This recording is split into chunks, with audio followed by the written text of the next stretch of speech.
Dear students, I Suman Dangi, your English teacher, and today we are going to do comprehension of poem number 1. The name of the poem is Daffodils. You have to mention the date on which you are doing your work, then classwork or homework, whatever you are doing, and here you have to mention the day on which you are doing your work. Then lesson number 1, this is the poem Daffodils. After that comprehension. Comprehension क्या होता है बेटा? आपको एक passage दिया जाता है, according to that you have to write the question answers given to you. Here poem का स्टेंजा होता है बेटा. One stanza will be given to you in the exams and you have to find out the name of the poem, name of the poet. Like this you have to do in the notebook. Okay, तो let's do the comprehension of poem 1. We will do like this in the notebook also. So this is the read the poem and answer the questions. Here poem will be given to you. I wandered lonely as a cloud and यहाँ से लेके daffodils तक. तो you have to read out this poem. After that you have to give the answers of the question. What is the name of the poem? इस poem के नाम क्या है? What is the name of the poem? इस poem का नाम क्या है? The daffodils is the name of the poem. इस कविता का नाम क्या है? The daffodils. नेक्स्ट है who is the poet of the poem. हुम इज़ कौन? पोइट मीन्स कवि. इस पोएम का कवि कौन है? इस कविता का कवि कौन है? William Wordsworth is the poet of the poem. इस पोएम का जो कवि है वो कौन है? William Wordsworth. विलियम वर्ड्सवर्थ जो है नेचर पोइट है बेटा. He loves nature very much. Next question, how has the poet compared himself to the cloud.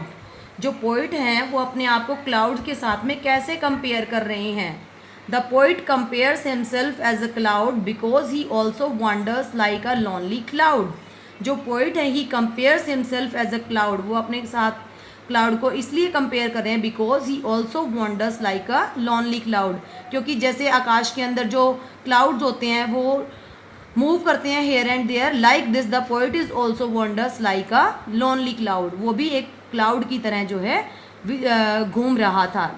Next है what does the poet see one day wandering about. एक दिन poet को घूमते हुए क्या दिखाई दिया? द पोइट सा a host of golden daffodils. Poet जो था उसको क्या दिखाई दिए? Host of golden daffodils. Host होता है बेटा झुंड. एक डैफोडिल्स का झुंड दिखाई दिया. Besides the lake. लेक के किनारे. Beneath the trees. ट्रीज के साथ ट्रीज के नीचे. Dancing in the breeze. जो कि डांस कर रहे थे हवा के अंदर. पोइट को क्या दिखाई दिया?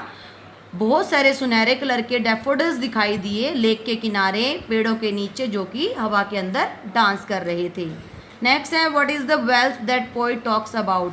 इस पोएम के अंदर पोइट जो है वो कौन सी वेल्थ के बारे में, कौन से धन के बारे में बात कर रहे हैं? The dancing waves and the sparkling waves were worth seeing and that was the dancing waves.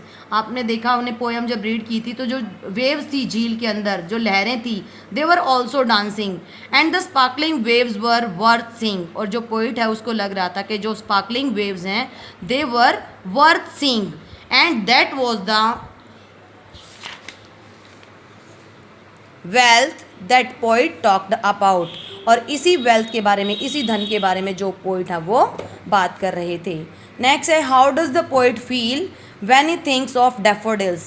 How does the poet feel? Poet को कैसा लग रहा है जब वो daffodils के बारे में सोच रहे थे?